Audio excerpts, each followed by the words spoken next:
Hi, Miss Smith. I'm going to be going over the article Examining the Impact of Feedback and Repeated Reading on Oral Reading Fluency. It's called Don't Forget About Prosody.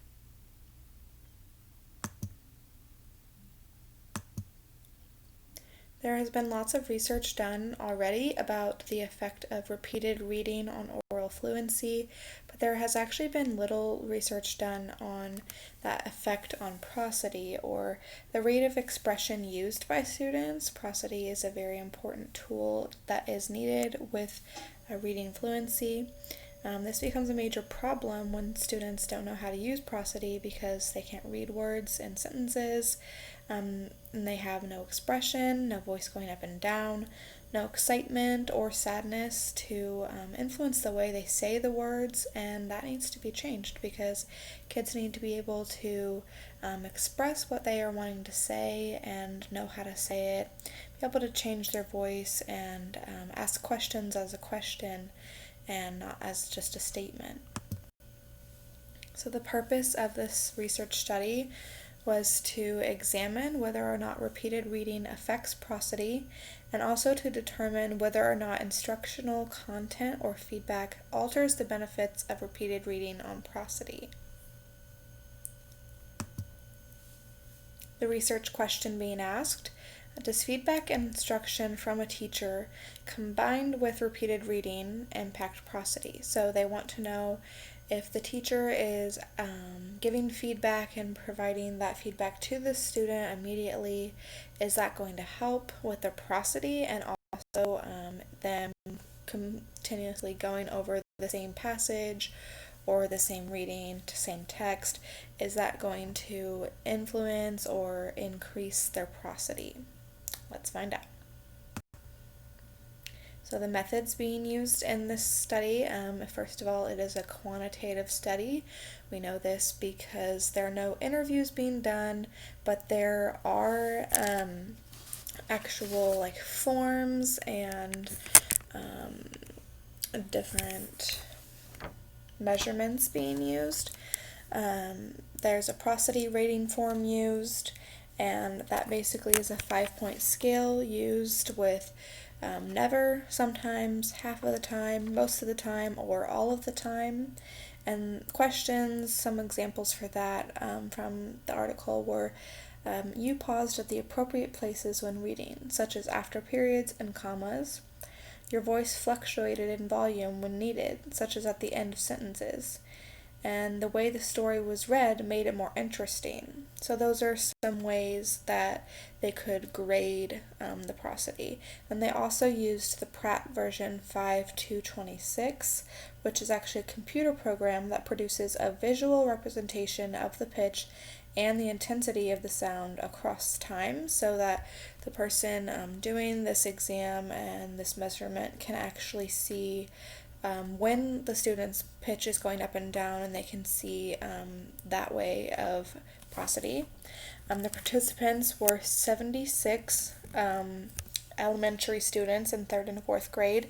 They were actually all from the same school, and the researchers had actually worked with this school before. And I thought it was really important to note that this research study was being done at the end of the year, so it's at a time when students should know all the words that they have learned that year. They're not really being introduced to too many new things. It's towards the end of their instruction for that year. So how the study works: students are randomly assigned to 2 groups, and the RR, which is repeated reading, and prosody group, or the control group, RR with rate feedback. They were assigned to either one of those groups.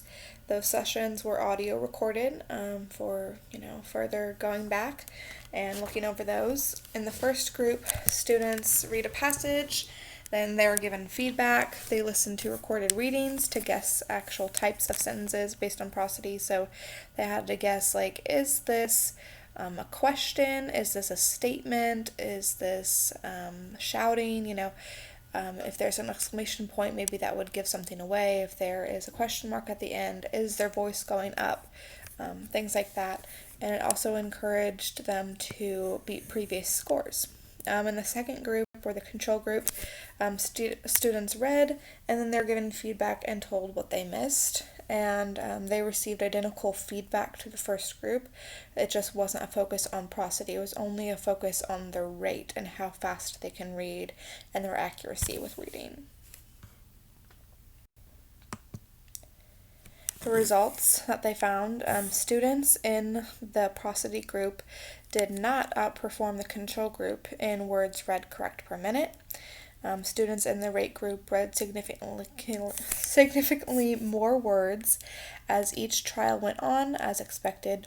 Students in the prosody group exhibited longer pauses after commas and periods, and all of this went to show that feedback does matter, because the teachers and the people doing the research study, they would provide feedback to the students, and that seemed to really help them and to know what they got wrong and what they needed to fix, so that they weren't just going into their next trial blindly.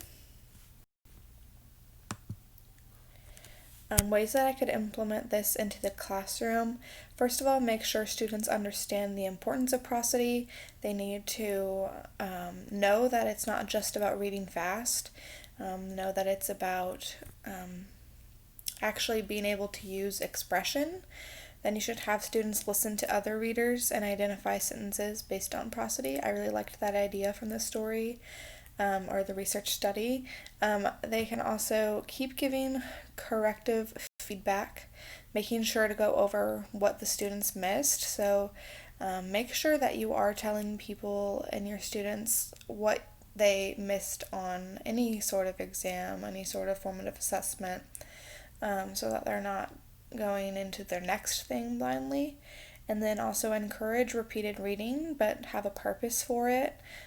Don't just have them repeatedly reading for no reason. They should always know exactly why they're doing it.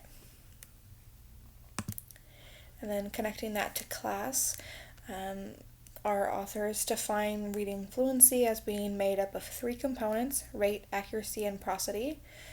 Prosody is often forgot about, unfortunately, and the authors also say poor prosody can lead to confusion through inappropriate or meaningless groupings of words or through inappropriate applications of expressions. So what that means, they can either group words wrongly or meaninglessly, so it doesn't even have a meaning to the sentence or to the phrase, or they use their prosody incorrectly and don't really apply that expression at the right times. They might make their voice go up at the beginning of a question instead of at the end where it should be, and that's just not how they're supposed to be.